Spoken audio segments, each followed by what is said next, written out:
Santo Evangelio según San Marcos.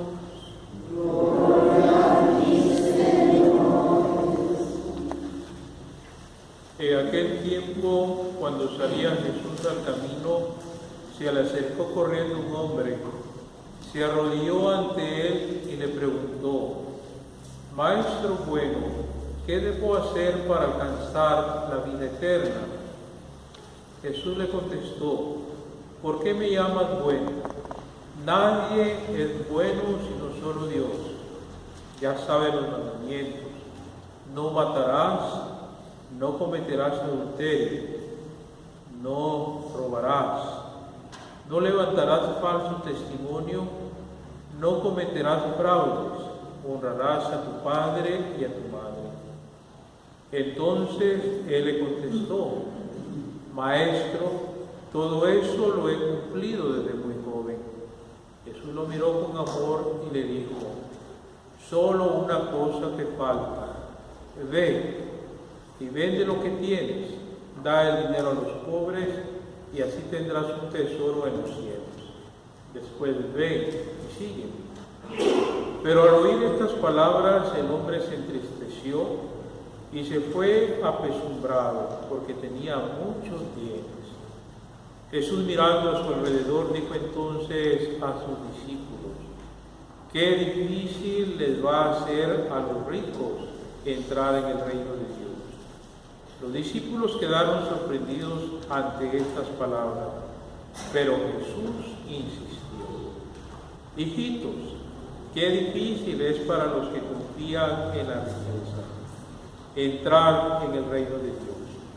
Más fácil le es a un camello pasar por el ojo de una aguja que a un rico entrar en el reino de Dios. Ellos se asombraron todavía más y comentaban entre sí: entonces, ¿quién puede salvarse? Jesús, mirándolos fijamente, les dijo: es imposible para los hombres, mas no para Dios. Para Dios todo es posible. Entonces Pedro le dijo a Jesús: Señor, ya ves que nosotros lo hemos dejado todo para seguirte. Jesús le respondió: yo les aseguro, nadie que haya dejado casa, o hermanos, o hermanas, o padre, o madre, o hijos, o tierras, por mí y por el Evangelio, dejará de recibir en esta vida el 100 por 1, en casas, hermanos, hermanas, madres, hijos y tierras, junto con persecución, y en el otro mundo la vida eterna. Palabra del Señor. Gloria a ti, Señor Jesús. Entonces, creo que los 7 dones se los conocen muy bien y nos vamos a detener ahí brevemente en este de la sabiduría. Pero para hablar del don de la sabiduría, yo quisiera recordarles otro don que también es muy importante. Otro de los dones es el don de la ciencia o el don del intelecto.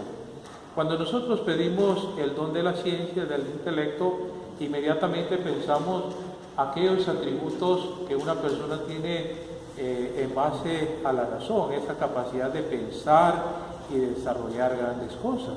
Y entonces así nos encontramos en la vida que hay gente que es dotada inteligentemente y llega a crear grandes cosas en la vida porque logra disfrutar, mejor dicho, pone a trabajar ese don de la inteligencia y entonces pueden construir cosas que cambian la historia de los pueblos, la historia de la sociedad. Pero entonces vamos a decir que aquí, que el don del intelecto o de la razón es la primera parte, la primera base para entrar a este don del cual yo les voy a hablar y que la primera lectura nos mencionaba, el don de la sabiduría.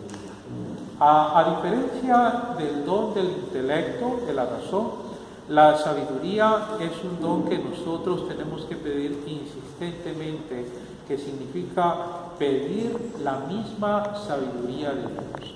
¿Se recuerdan ustedes probablemente en otro pasaje de la Biblia cuando a Salomón se le dio rey.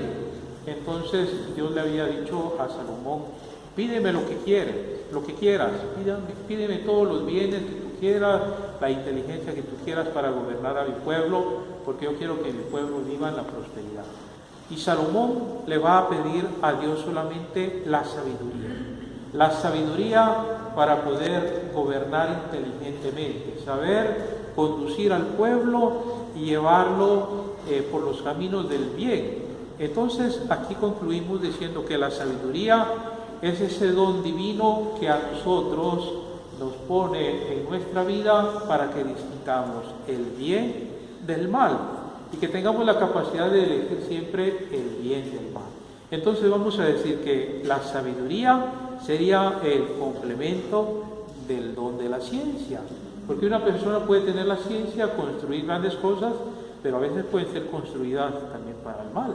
Hemos escuchado que construyen, por ejemplo, bombas atómicas, bombas nucleares y otras bombas y otras realidades que pueden hacer daño a la humanidad. Una inteligencia mal usada. La sabiduría bien usada nunca va a hacer daño a nadie, porque no se beneficia solamente la persona que pone al servicio ese don, sino que va a beneficiar a toda una comunidad. Y aquí vamos a decir, en una familia que pide insistentemente el don de la sabiduría, esa familia va a ser feliz, porque entonces van a saber ponderar las ideas, saber distinguir entre el bien y el mal, saber tomar las decisiones justas en los momentos importantes de la vida, ¿verdad? Y entonces es eso lo que nosotros el día de hoy, este domingo, le vamos a pedir a Jesús. Así como en el Evangelio escucharon que el Señor está ya caminando, dice, y se le acercó una persona. Y es interesante, el Evangelio dice que era un joven, y nosotros suponemos que ha sido muy rico. No lo dice ahí directamente, pero lo suponemos. Y entonces la pregunta de este joven que le dice: ¿qué debo hacer, maestro bueno, para tener la vida eterna? La pregunta de este joven es la pregunta existencial que todos nosotros llevamos en nuestro corazón y en nuestra mente. Todos queremos ser felices y todos queremos vivir eternamente y todos quisiéramos vivir en un paraíso ya aquí en la tierra. Nosotros tenemos un país bellísimo que es Guatemala, lleno de color verde, maravilloso, árboles, pájaros bellos, pero nos encontramos que eso está contaminado por muchas razones, por el mal uso de estos bienes, por el mal gobierno, por la mal política, por el uso desfrenado a veces de la economía y tantas situaciones que vamos manchando ese paraíso que Dios nos ha dado. Pero en el fondo todos añoramos una felicidad también aquí, y esa felicidad es el bienestar. Y entonces vamos a comenzar diciendo que cuando este joven se le acerca al Señor, ¿qué debo hacer para tener la vida eterna? Él está pidiendo lo que todos nosotros pedimos. Yo quiero ser feliz, yo quiero estar bien, yo quiero estar en paz con las personas que están a mi alrededor, quiero vivir en un país donde pueda salir tranquilamente de mi casa al trabajo, a la escuela, a la universidad, y no tenga que estar ahí con miedo, cerrando los vidrios, poniéndole llave a las puertas, escondiéndome con temor a todo lo que tenemos alrededor. Queremos un país bueno. Y entonces el Señor le responde a este joven, que va a ser la misma respuesta que nos va a dar a nosotros.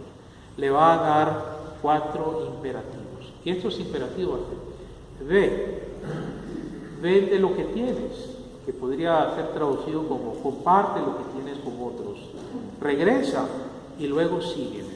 Le da 4 verbos, 4 imperativos, que entonces caemos en la cuenta que estar en el bien, estar en la sabiduría de Dios, estar en la felicidad ya en el cielo, aquí en la tierra, sería vivir en comunión con Jesús con estos 4 momentos. Salir de nosotros mismos, o sea, salir de nuestros miedos, salir de nuestros temores, salir de nuestro pecado, salir de todo aquello que a nosotros nos aprisiona, aquellos círculos viciosos que vamos creando ahí todos los días, esos vicios que podría ser la computadora, podría ser la pornografía, podría ser el alcohol, el dinero, ese deseo profundo de tener siempre más y más. O todos esos vicios que nos aprisionan, pues el Señor nos dice, ve, que quiere decir levántate, camina. Y luego nos da el siguiente, que es el compartir eso que tenemos con los demás, el hacer la caridad. Y no hay felicidad más grande que uno pueda experimentar cuando uno da algo. En estos días nos hemos conmocionado tanto, se nos llena el corazón cuando vemos la solidaridad que tiene la gente hacia nuestros hermanos en Cambrai. Tenemos mucho dolor por lo que pasó allá, pero también hay mucho signo de esperanza, ver cómo la gente ayuda, cómo las instituciones ayudan, cómo todos pues, nos sentimos solidarios con esta realidad. Este es un bien que viene de Dios. Entonces, este es el segundo imperativo. Salir de nosotros para hacer algo por alguien más. Y luego dice el Señor, luego ven, regresa para estar con Él. Pero luego nos va a dar el último, que es lo que le va a dar sentido a nuestro cristianismo. Sigue. El cristianismo entonces, queridos hermanos, o tener los bienes espirituales o los dones del Espíritu Santo, como decía, la razón, el intelecto, la sabiduría de Dios, no es para que nosotros lo vivamos en modo pasivo, sentados y esperando que todo me llegue del cielo. El cristianismo es algo dinámico, es algo que me tiene en movimiento. Entonces, es salir, hacer algo por los demás, estar con el Señor y seguir al Señor. Es eso entonces lo que significa ser cristiano. Vamos a pedir a Jesús entonces este domingo que todos nosotros vivamos un cristianismo así activo. Que no nos contentemos solamente con venir a la misa el sábado, el domingo, y estar una hora aquí. No nos contentemos tampoco con repetir las mismas oraciones ya perdidas de memoria. O no nos contentemos solamente con saludar a aquellos que me saludan, o hacer el bien a aquellos que son simpáticos. Hagamos un poquito más, salgamos de nosotros mismos, compartamos los bienes que el Señor nos ha dado. Y van a ver la alegría que causa en el corazón ser seguidores del Señor. Que a todos nos anime entonces, a mí desde mi sacerdocio, yo soy rector de un seminario y tengo que animar a los jóvenes que están formando al sacerdocio. Ustedes, algunos son abuelos, tienen ahora la misión de educar a sus nietos, porque muchos de los papás trabajan toda la semana, no tienen tiempo para hablar con sus nietos, y a veces los abuelos lo hacen, ahí tienen una misión muy hermosa. Luego están los papás, que tienen que educar a los hijos, no poniendo infinidad de normas, sino poniendo una sola, que es el amor. Y así, si todos vamos construyendo eso, vamos a ir construyendo entonces este reino, esta felicidad que todos queremos. Ave María Purísima.